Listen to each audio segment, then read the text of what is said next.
kitchen, and today we're actually having guests for dinner. And one of the best sides, it goes with almost anything and it's hot and creamy and delicious, is macaroni and cheese. This is my big thing of macaroni.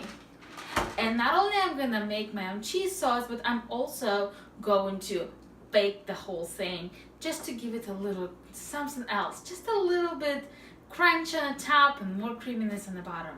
So baked mac and cheese, I'm gonna meet you at the stove and we're gonna start with boiling the macaroni. The water is boiling. I have a medium sized pot here. We're gonna put about a teaspoon of salt, pasta like salt. It will also keep it from sticking. Alright? And now I'm gonna try and measure some noodles out.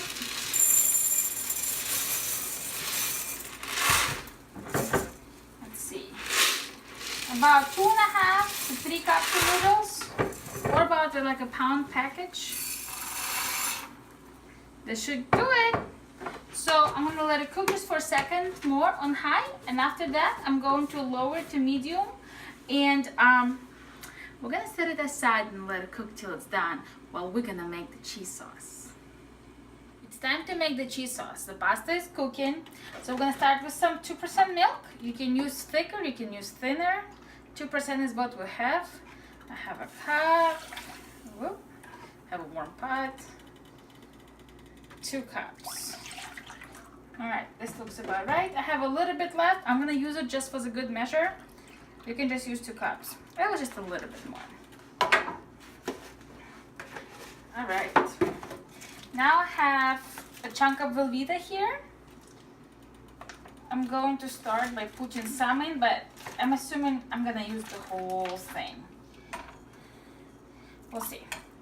I do about almost inch pieces. Okay. Woo! Sticky cheese everywhere. There we go. And I'm gonna use my silicone whisk so I don't scratch the pot, and slowly start mixing it in. Might take a little time. While this is thinking, and I'm gonna save right now this piece of Velveta, I'm also gonna add some spices. Whoa, wait a second. Pasta's cooking over. Woo! Things happen. All right. Onion powder. We're gonna do about 1/2 teaspoon of onion powder. I have to put this down. About the same amount, 1 teaspoon of Italian seasoning, 1 teaspoon of powdered garlic. Gotta have good seasoning. And about 1 teaspoon of fresh ground black pepper. All right. So I'm gonna wait a couple minutes and I'm gonna stay here and stir, and we'll come back to you when the cheese melts, and we'll see if we need to add the rest of Velveta, and then we'll add the rest of our ingredients.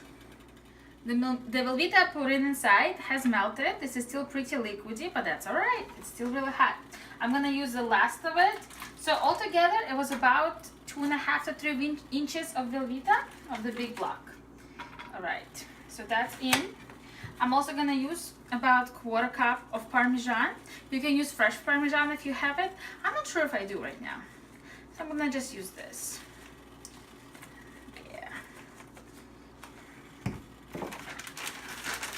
And about 1/4 cup of cheddar cheese.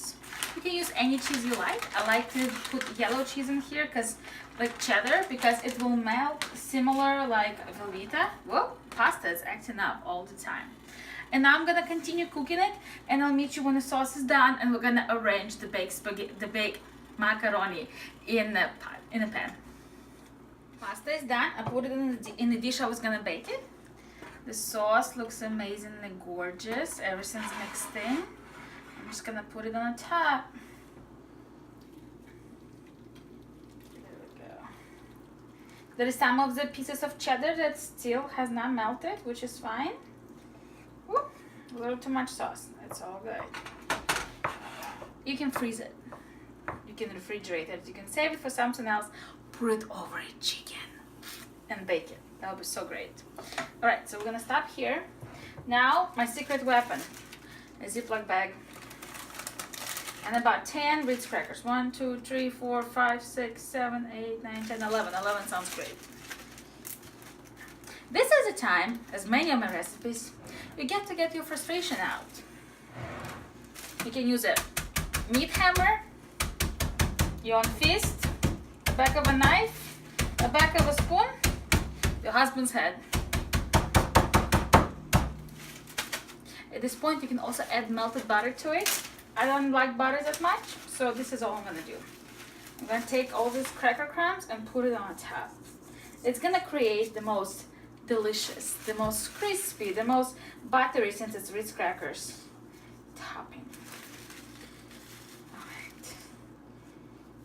The oven's at 325, and I'm gonna put it in just for a little bit, just to get this topping a little bit golden. I will time it and I will let you know how long it will take.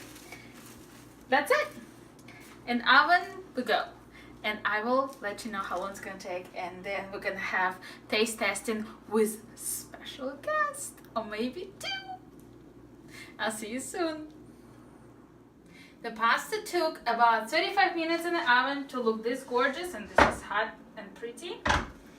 And as I promised, we'll have special guests. We'll have my cousin Ella and her husband Blake and baby Noah. I'm sure a lot of people have been dying to see baby Noah. Yeah. Baby Noah! Taste test. There we go. All right.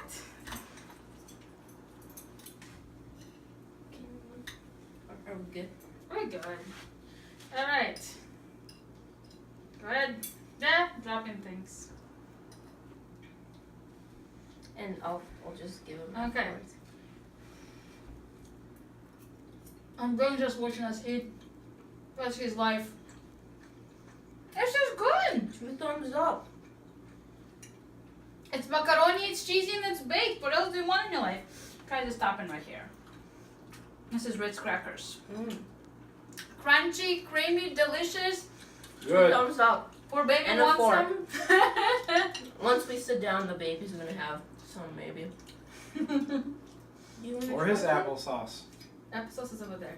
I know, that's what he wants. Oh, you're gonna get applesauce. I made baby the real applesauce. I'm Zhenya, this is Zhenya's Kitchen, and this is my take on baked mac and cheese, and we're gonna enjoy it with our full family. Bye.